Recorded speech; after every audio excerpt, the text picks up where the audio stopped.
How to save photos to iCloud and delete from phone. Hey everyone, welcome back to our channel. In this video we are going to learn how we can save photos to iCloud but then delete from our phone, so make sure to watch the video till the end.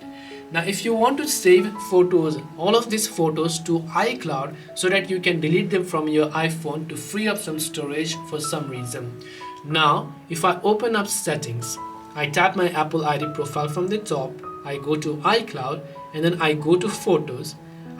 Even if I turn this feature on, it will back up all the photos to my iCloud as long as there is enough storage, but it will not delete them automatically from my iPhone. So that's just one hell of a process. So what I personally do is I simply go ahead and then turn this off. And once I turn this off, what I need to do is I open the Photos app manually. Now I will select a certain photo, let's say that I want to keep on my iCloud but delete from my iPhone. So let us take this photo as a reference, where we can just tap the share icon from the bottom here. Then just scroll down here and look for the option called Save to Files and tap on it.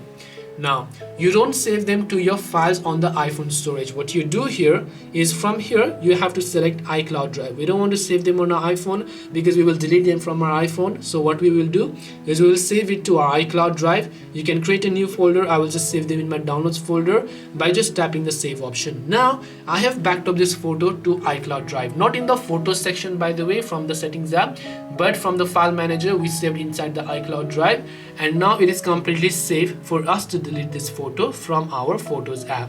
Now if I show you using the Files application here, and then if I just go to iCloud Drive, not iPhone because this is the iPhone storage, but if I go to iCloud Drive and then I go to downloads, here I should be able to see the photos that I had backed up to my iCloud Drive. So this way you can repeat the process for the photos and videos manually to keep them on iCloud but delete them from iPhone. Hope this video was helpful. If you have any questions, feel free to leave them down. Thank you for watching and see you soon in the next video.